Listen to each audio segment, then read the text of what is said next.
Um arraiô para todo mundo, né? Exatamente, arraiou para todo mundo. Professora Maria do Carmo Kobayashi, professora de ensino de artes da Universidade Estadual Paulista, Júlio de Mesquita. Professora, muito obrigado aqui por atender o Jornal da Nova Brasil.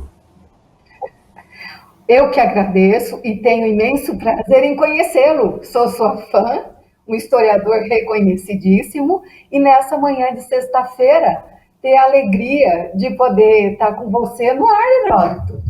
Nós aqui agradecemos. Professora, há 115 anos nós tivemos... Opa, só tem um gato aí. Que gato que é esse aí? Como é que ele chama? Isso mesmo.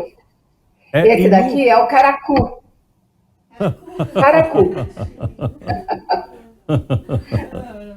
Eles falou em aparecer, eles já estão na frente da câmera do nosso YouTube aqui. Sim, o perigo da entrevista doméstica é isso, né, Heródoto?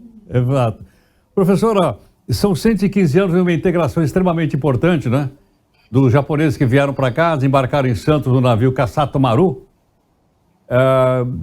dando uma contribuição ainda para uma miscigenação, uma aculturação muito maior ainda da comunidade brasileira, é isso? Isso mesmo. Só que a gente, e você como historiador, sabe que essas tratativas, elas começaram muito antes, né, Heródoto? Nós tivemos outras investidas de imigração, um número muito menor e que não tiveram tanto sucesso, e que a marca foi realmente a chegada do Kasato Maru, saído de Kobe e chegando em Santos, né? Esse foi o grande momento, mas antes nós tivemos outros, em 1803, por exemplo, a vinda de japoneses para Macaé, no interior do Rio de Janeiro, uma experiência que durou até 1912 e que não foi muito bem sucedida. Não sabia.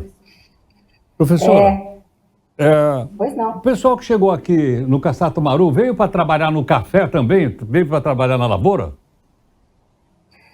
Olha, Heródoto, a gente sabe que a história, eu não sou uma historiadora, mas eu sou uma estudiosa da imigração em função dos objetos lúdicos dos imigrantes japoneses que eu sou estudiosa, né? E pela inserção histórica. Nós sabemos que eles vieram realmente numa troca, porque o estado de São Paulo precisava de trabalhadores e o Japão, pós a Revolução Meiji, as mudanças que aconteceram na sociedade japonesa, precisava mandar embora os japoneses pela superpopulação, né? E não havia lugar nas cidades para os agricultores que foram para as cidades. Então, foi uma troca entre o governo japonês e o governo brasileiro, mais precisamente do estado de São Paulo, pela necessidade nas fazendas de café. Compreendo. Foi o início, então, da colonização no Brasil. Os japoneses foram mais para a região do interior de São Paulo, não é isso? Depois alguns começaram a voltar para a região da Grande São Paulo, criaram aquele cinturão verde de hortifruti grangeiro. Conheço bem lá em Mogi das Cruzes, por exemplo, tem lá vários monumentos para a imigração japonesa, enfim. Uma integração extremamente interessante. Eu até queria te perguntar uma coisa, professora. Eu sou nascido no bairro da Liberdade, ali na Baixada do Glicério. Sim. Eu me lembro dos jornais escritos em japonês. São Paulo Shimbun e outros. Ao passar do tempo, o jornal foi se tornando cada vez mais brasileiro, escrito já em caracteres latinos e foi se perdendo, né?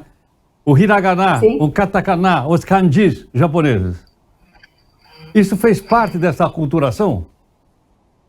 Fez sim. Inclusive, existem algumas características muito interessantes, e o que você fala é um fato, né? Nós temos as etapas, as fases da imigração japonesa, né? Por exemplo, de 1908 até 1904, com o governo japonês subsidiando a vinda dos japoneses para o Brasil. Depois, 1924 até 41, teve o período da Segunda Guerra Mundial, que os japoneses, italianos e alemães eram vistos como súditos, né? De uma situação. Eles tiveram que parar de falar, as histórias familiares enriquecem muito o nosso ideário. Por quê? Porque diferente de outros povos que para cá vieram, os alemães, os italianos, que se fecharam fechavam em volta das igrejas, né? Os japoneses eram nos clubes e nas escolas de língua japonesa, onde suas crianças iam aprender a língua japonesa e iam aprender os costumes japoneses, né? Então, várias foram as fases, e a questão de que os primeiros imigrantes das primeiras fases, praticamente eles eram proibidos da miscigenação, do casamento intercultural. Por quê? Porque o ideário, o que eles queriam era ficar rico, porque aqui o dinheiro dava em árvore, o dinheiro era verde, né, dos cafezais, o que era uma leda mentira, não era bem isso que acontecia, e eles queriam voltar para o Japão ricos, né? E não é isso que houve. E cada vez mais eles foram se radicando no Brasil.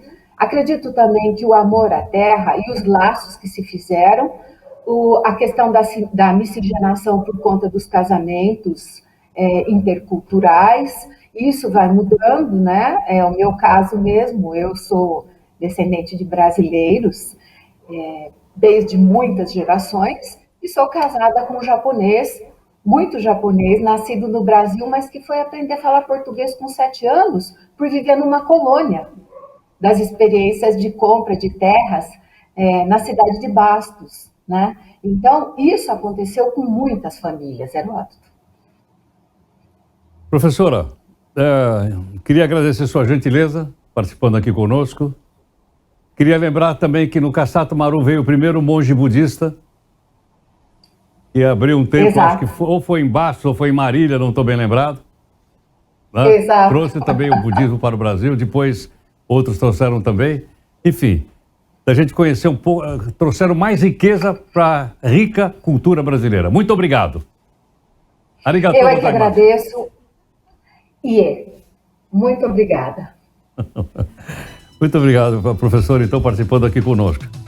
Bom, eu tinha até pedido o sukiyaki, a única musiquinha japonesa que eu sei, aquele Ue o muite haruko ni namida ga kobore nai you ni omoidasu hatsu no hi hitori pochi no yoru. Bom, fui gongado agora, Michele, fui gongado agora. Pensa que é só o Diego Amorim que canta nessa rádio aqui? Pensa o quê?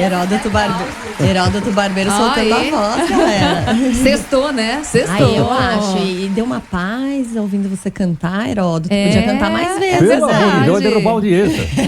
Vamos me mandar embora.